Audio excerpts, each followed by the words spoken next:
농부가 씨를 뿌려도 하나님께서 봄비를 내려주시지 아니하면 싹을 틔울 수가 없어요. 한 어머니에게서 에서와 야곱이 나왔어요. 누구는 복을 받고 누구는 저주를 받았습니다. 누구는 가뭄에 농사를 지어도 그해 100배를 수확하여 거부가 되었고, 누구는 좋은 환경 속에서 씨를 뿌려도 병충해로 인하여 열매를 거두지 못하는 슬픔들이 있습니다. 이게 무슨 차이일까요? 하나님의 은혜를 입었냐 입지 않았느냐의 문제입니다. 사랑하는 여러분, 교만한 사람들은 자기 힘으로 세상을 살려 합니다. 내가 노력했으니까, 나 힘이 있으니까, 나 자신 있어 하며 세상을 나가보지만 세상은 어디 가나 광야이고 거친 들녘과 같습니다. 그 어느 누구도 가슴 열어 여러분을 맞이하여 해주는 이이 없고, 그 어느 누구도 자기 호주머니를 털어서 여러분의 빈 호주머니를 채워주는 이이 없습니다. 기대하고 다가가면 갈수록 실망하게 되고 상처받게 되고, 세상 만만하게 여겼다가 가서 피 흘리고, 그리고 배척의 눈물을 흘리며 중복되는 좌절과 슬픔이 우리의 삶의 기운을 빼앗아가 삶을 놓아버리게끔 만드는 그런 현실 속에 우리는 놓여져 있습니다. 사실 여러분, 우리나라 젊은 청년들이 고립형, 세상에 나가지 못하고 혼자 문을 걸어 잠가버린 청년들이 50%가 넘는다잖아요. 아직도 세상을 향하여 발걸음도 내딛지 않았는데 벌써 겁먹은 거예요. 아직도 먼 길 가보지도 않았는데 짧은 길 걷다가 차가운 세상의 눈보라에 두려움이 밀려와 문을 걸어 잠가버린 거예요. 여러분, 이것이 우리의 현실입니다. 그러나 우리가 분명히 기억해야 될 것은, 세상은 나 혼자만의 힘으로 사는 게 아니에요. 하나님이 말씀하셨습니다. 내가 너를 고아와 같이 버려두지 아니할 것이라고. 내가 너와 항상 함께 할 것이라고. 어린아이가 부모 손 놓고 세상 나가면 어디나 가나 다 공포의 대상입니다.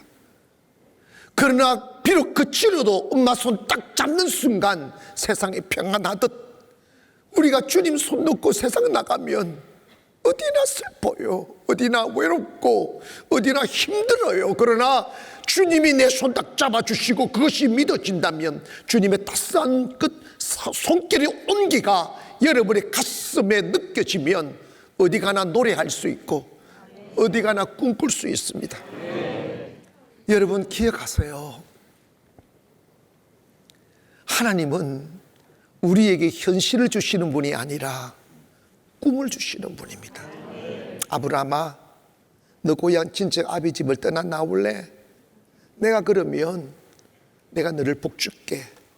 그리고 네 이름을 창대하게 만들어 줄게. 그리고 네가 복이 되어서 너로 인하여 민족이 복을 받고 왕들이 나오며, 그리고 너로 인하여 하늘의 별, 땅의 모래처럼 번성하는 축복을 누리게 할게. 나이 많은 아브라함으로는 받아들일 수 없는 환상 같은 꿈이었습니다. 너무 현실이 꿈으로부터 멀어져 있는 까닭에 그 꿈을 내려놓으려 할 때마다 하나님은 나타나셔서 너 꿈 버리지 말아라, 너 포기하지 말아라. 나는 전능하신 하나님이다. 너 현실 보고 너 자신 보고 꿈을 깎아내고 포기하고 줄여가지 말고 나 여호와 하나님이 하실 것을 믿고 끝까지 네 마음을 지켜라.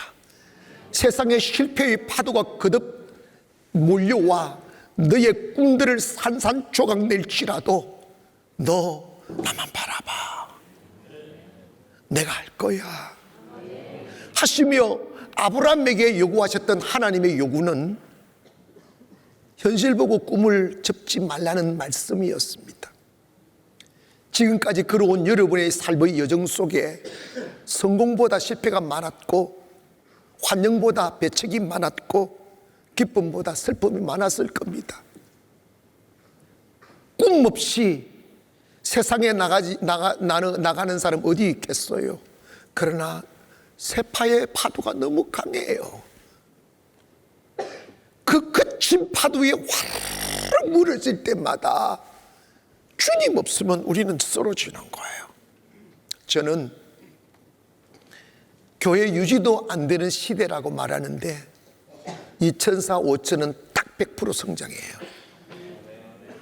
올해 출석 성도 5천 될 줄 믿으시면 아멘 하라고 할 때 해야지.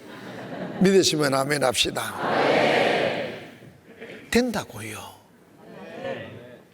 근데 여러분, 만약에 제가 거꾸로 요즘은 유지만 돼도 좋아, 이 생각하면 그 꼴 나는 거야.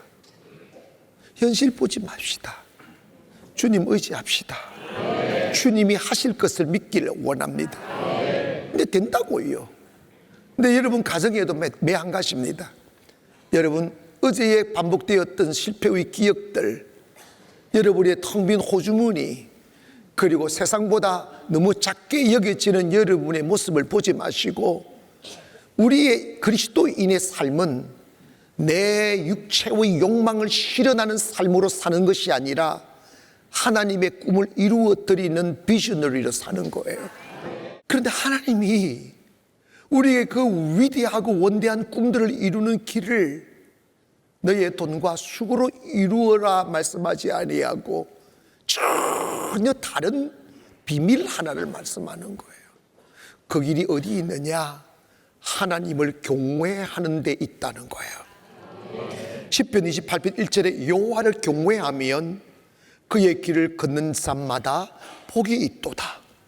4절입니다. 여호와를 경외하는 자는 이같이 복을 얻으리로다. 여러분, 그렇다면 여호와를 경외한다는 게 무엇이겠어요?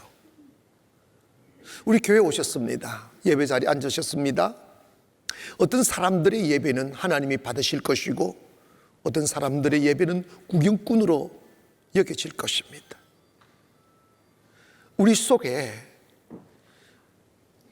하나님 세상을 주십시오라고 기도하기 전에 하나님이 우리에게 요구하시는 게 너 하나님을 경외하라는 거예요. 경외하면 하나님의 축복으로 네 꿈이 이루어질 거라는 거예요. 경외는 두 단어로 표현하는데 love and fear입니다. 사랑하고 두려워하는 것입니다. 여러분, 사랑은 강요하여 얻을 수 있는 게 아닙니다. 서로가 원해야 되고 자원이 따라야 됩니다. 우리가 하나님을 사랑할 수 있는 길, 그래서 하나님이 너무 사랑이며 너무 귀하고 너무 소중하여 내 인생의 가장 큰 두려움은 하나님으로부터 멀어지는 것임을 느끼는 게 경외예요. 다윗은 들판에 외로이 있을 때 주께서 다가오셔 따스함으로 품어주셨던 그 주님을 경험했습니다. 풀과 물을 찾아 헤매일 때 주께서 안내자가 되어 쉽게 순적히 풀과 물을 찾게 해주셨던 주님을 경험했습니다. 원수들에게 둘러싸여 죽을 위험에 빠졌을 때 보이지 않는 주님의 손길이 다가와 그를 들어 칼과 창으로 죽이려 했던 원수들 가운데 쭉 들어올려 원수들이 두려워함을 느끼게 만들어 줌을 경험했습니다. 먼지만 날리는 모래 사막에서 헤매일 때, 목말라 방황하고 있을 때, 양들과 자신이 목마를 때 주님은 오아시스를 만나게 하셔서 충분히 생수를 마시게끔 해주셨던 주님을 경험했습니다. 그뿐입니까? 하루 종일 양을 먹이느라 이곳저곳 헤매이다 지친 몸으로 그 몸을 땅바닥에 뉘었어요. 아무도 없는 외로운 밤, 들려오는 귀뚜라미 소리, 저 멀리서 들려오는 맹수의 울음소리들만 들려오는 그 적막한 밤에 하늘에서 쏟아지는 별빛 사이로 들려오는 주님의 위로의 음성을 들을 때마다 두려움 아닌 그 안전함과 그 기쁨의 눈물이 얼굴을 적시는 시간들을 많이 경험했습니다. 그러면서 그 가슴속 깊은 곳까지 점이오는 하나님의 사랑과 따스함에 다윗은 하나님을 사랑하지 않을 수 없게 된 거예요. 그래서 하나님, 나는 하나님을 사랑합니다. 언제나 나와 동행하여 주셨고 언제나 나를 지켜주셨던 하나님을 나는 사랑합니다. 내 하나의 두려움이 있다면 세상을 잃어버리는 것이 아니라 하나님으로부터 멀어지는 것이 내 인생의 최고의 두려움입니다. 그래서 다윗은 여호와를 경외하라고 시편 34편 9절에 너희 성도들아 여호와를 경외하라. 그를 경외하는 자에게는 부족함이 없으리로다.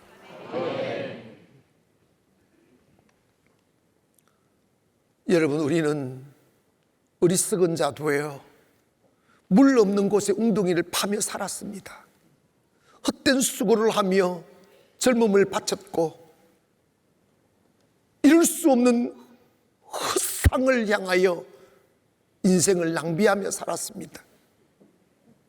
잠시 우리의 바빴던 발걸음을 멈추고 여러분의 아름다운 미래를 위하여 하나님을 경외하는 데서부터 삶을 출발하기를 바랍니다. 하나님을 경외하는 마음 없이 세상에 나가면 세상은 언제나 거칠고 언제나 대적자로만 가득 차 있습니다. 그러나 여러분, 만약 여러분 하나님을 경외하는 마음으로 세상에 나가면 세상은 여러분을 향하여 문을 열어줘요.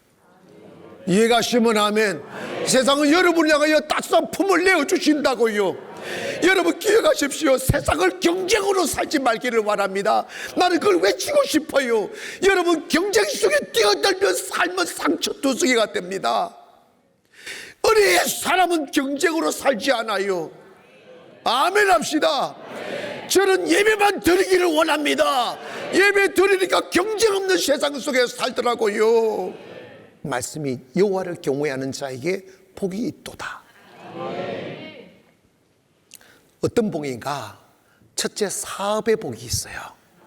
2절을 보면 내가 내 손이 수고한 대로 먹을 것이다. 내가 내 손이 수고한 대로 먹을 것이다. 이 말은 네 사업이 잘 된다는 말입니다. 포스트 코로나 이후에 참 안타까운 소식들이 참 많이 들려옵니다. 건설 회사들의 부도 소식들, 소상공인들의 폐업 소식들, 그리고 금리가 올라서 이자 못 내는 소식들, 참 슬픈 이야기들이 참 많아. 이게 우리나라만의 이야기가 아니라 중국은 우리나라보다 훨씬 더하다는 거예요. 지금 중국 망한다고 야단이에요. 중국만이겠어요? 전 세계가 지금 경제적인 위기 속에 있습니다. 그런데 저는 그런 소식을 들으면서 처음에는 딱 들으면 마음이 쭈그러들잖아요. 근데 여러분, 믿음의 사람은 반응을 잘해야 돼요. 제가 하나님을 경험해 보니까 위기가 축복이더라고. 그리고 하나님을 경외하는 자에게는 나라가 망가져 포로로 끌려가도 그 사람은 하나님 경외할 때 그 점령 국가 속에서도 최고로 되더라고. 특별한 하나님의 은혜가 있다 이 말입니다. 2절을 보니까 내가 형통하리라고 그랬어. 내 손이 수고한 대로 먹을 것이라. 내가 뭐 복되고 뭐 한다고 그랬어요. 형통한다는 거야. 여러분, 사업의 주변 환경이 정말 힘들다 해도 그거 보지 말기를 바랍니다. 하나님의 축복이 있을 것입니다. 하나님이 함께 하심이 있을 것입니다. 그래서 특별한 은혜를 입는 것이 주님을 경외하는 자들이 누릴 수 있는 특권이라고요. 두 번째로의 축복은 가정의 축복이 오는 거예요. 3절에 보니까 내 집 안방에 있는 내 아내는 결실한 포도나무 같으며 내 식탁에 둘러 앉은 자식은 어린 감람나무 같도다. 감람나무는 상록수예요. 그러니까 1년 내내 청청하고 푸르름이고, 감람나무는 수확을 주는 기름짐이에요. 축복이며 은혜입니다. 여러분, 제가 살아보니까 내가 잘 되는 것보다 자식 잘 되는 게 더 좋더라고. 동의하시면 아멘. 여러분, 지금 시대가 부모님들이 살점이 떨어지고 애감장을 높게 만드는 고통이 뭔지 아세요? 자식들이 내 마음대로 키워지지 않는 거예요. 육신적인 뒤에는 나를 닮았는데 마음은, 정신은, 영혼은 전혀 다른 아이가 되어버린 거예요. 툭툭 던지는 말 한마디에 아버지의 마음이 막 천둥이 치듯 슬퍼요. 근데 여러분, 자식을 나무라고 때리고 한다고 바뀌는 게 아니에요. 하나님이 마음을 바꾸어 주셔야 돼요. 여호와를 경외하는 자, 여호와를 경외하는 자는 식탁에 둘러 앉은 자식 같은데 그 자식은 어린 감람나무 같다는 거야. 요즘은요, 아버지하고 밥도 안 먹으려고 그래. 그런데 여러분, 여호와 경외하면 식탁이 둘러앉은 자식으로 둘러싸이고 그 자식이 평화를 주고 용기를 주고 희망을 주는 감람나무같이 둘러싸인다는 거야. 부부관계 좋아지지, 자식 잘 되지, 그것보다 더 좋은 축복이 어디 있어요? 사랑하는 여러분, 이 은혜가 있기를 주의 이름으로 축원합니다. 할렐루야. 저는 이렇게 한 번씩 이렇게 2부 예배 마치고 잠시 내리가 1층에 새가족 면접하느라 가면 엄마 아빠가 다 손잡고 아이들하고 차 마시고 손잡고 있고 아이들이 아빠한테 막 매달리고 이런 걸 보면 너무 부러운 거예요. 야, 우리 교회 아이들은 진짜 행복하게 자라는구나. 저렇게 자라면 삶의 어떤 구김살도 없이 얼마나 해맑게 꿈을 꿀 수 있을까. 그리고 매일 저녁마다 교회 와서 예배 드리고 저한테 기도받고 이렇게 커가면 정말 나라를 움직이는 지도자가 그 탁탁한 성품을 가진 구김살 없는 인격체로 만들어지겠다 하는 꿈들이 생기더라고요. 여러분, 여호와를 경외하면 가정 회복됩니다. 마지막으로 이 축복이 어디서 흘러나오는가? 5절을 보면 여호와께서 시온에서 내게 복을 주실지어다. 그래서 여호와께 어디서 복을 주신다고요? 시온에서 복을 주신. 이 시온은 교회를 의미합니다. 모든 축복은 교회를 통하여 흘러나갑니다. 교회는 제가 세운 것도 아니고 우리가 세운 것이 아니라 주님이 세운 것이고, 성경에 의하면 교회의 머리는 예수 그리스도이시며 예수 그리스도가 피로 닦아놓은 그 터 위에 교회를 세우셨다고 하셨어요. 그러니까 하나님의 모든 축복은 교회를 통하여 흘러가는 거예요. 에스겔 47장에 가보면 에스겔이 환상을 봅니다. 환상을 보는데 교회의 문지방에서 물이 흘러나오는데 그 물이 무릎을 적시고 허리를 적시고 근데 물이 닿는 곳마다 죽은 것이 살아나고 황폐함이 사라지고 회복의 역사가 막 일어나는 것에 관하여 49장 9절에 이 강물이 이르는 곳마다 번성하는 모든 생물이 살고 또 고기가 심히 많으리니 이 물이 흘러 들어감으로 바닷물이 되살아나겠고 이 강이 흐르는 각처의 모든 것이 살 것이며 했습니다. 물이 흘러 미치는 곳마다 살아나는 역사, 번성게 되는 역사, 회복의 역사가 속에 일어나더라는 거예요. 교회를 잘 다니고 교회와의 아름다운 관계가 유지되는 사람은 그냥 형통해요. 그런데 좀 슬픈 이야기인데, 성도들이 교회란 무엇인가에 대한 교회 간의 부재로 인해서 교회를 함부로 대하고 우습게 대하고 그냥 가볍게 대하는 사람들은 교회를 다니는 복을 못 받아요. 교회는 주님의 몸이라고 그랬어요. 주님의 몸을 만지듯이, 주님에게 안기듯이, 그리고 교회를 귀하게 여겨야 돼요. 그러면 축복이 흘러들어요. 설령 우리가 지금까지 교회를 잘못 알고 그냥 건물로 여기고 사람들 함부로 대하고 그런 적이 혹시 있다 할지라도 이제부터라도 우리 교회를 귀하게 여겨야 돼요. 성도님 한 분 한 분을 귀하게 여기시고 사랑해드리고 섬겨드리고, 그럴 때 교회에서 흐르는 축복의 물이 막힘없이 흘러 들어가는 거예요. 교회와의 관계가 서먹서먹하거나 교회와 여러분의 관계가 뭔가 막힘이 있으면 축복이 막혀버려요. 그걸 뚫어야 돼요. 그러니까 교회는 주님의 몸을 섬기는 곳이에요. 주님처럼 섬기는 거예요.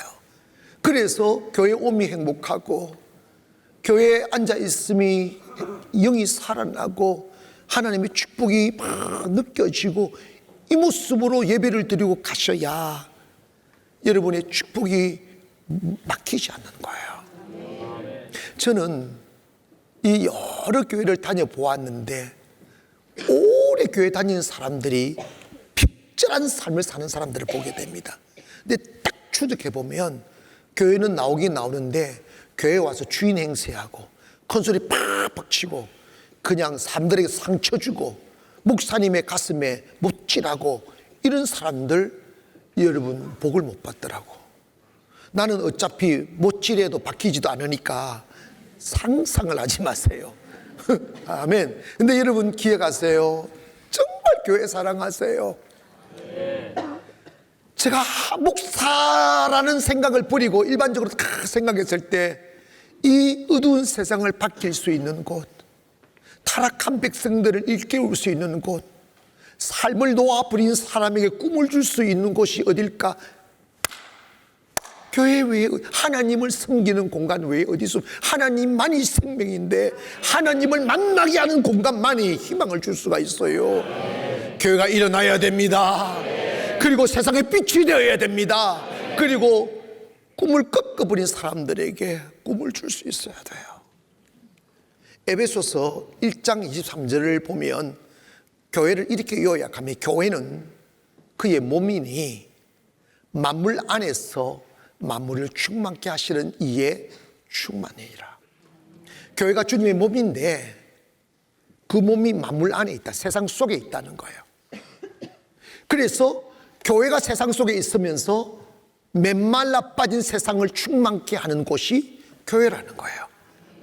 그러므로 여러분, 교회와 여러분과의 행복한 만남이 있기를 원하고 축복이 있기를 원하고, 교회를 사랑하심으로 여러분의 어제 있었던 그친 돌들과 가시들이 사라지고, 내가 너보다 앞서가서 험한 곳을 평탄케 해주시며 셋빗장을 꺾어주시고 논문을 꺾어 하나님의 위대하심을 알게 하시고 허감 중에 있는 보화와 숨은 재물을 우리에게 주신다고 하셨으니, 오늘 이 말씀 믿으시고 하나님을 경외하는 저와 여러분 되기를 원합니다. 2024년도 세상에서 들려오는 슬픈 이야기들 거기에 마음 담지 마시고, 나는 하나님을 경외하는 사람이야, 하나님의 특별한 은혜가 내게 있을 거야, 거친 경쟁 속에 내가 내몰리지 않을 거야, 하나님의 축복이 있을 거야 하는 믿음과 꿈을 안고 당당하게 문을 여시기를 바랍니다. 그래서 2024년도가 여러분의 인생에 있어 최고의 해가 되기를 원합니다.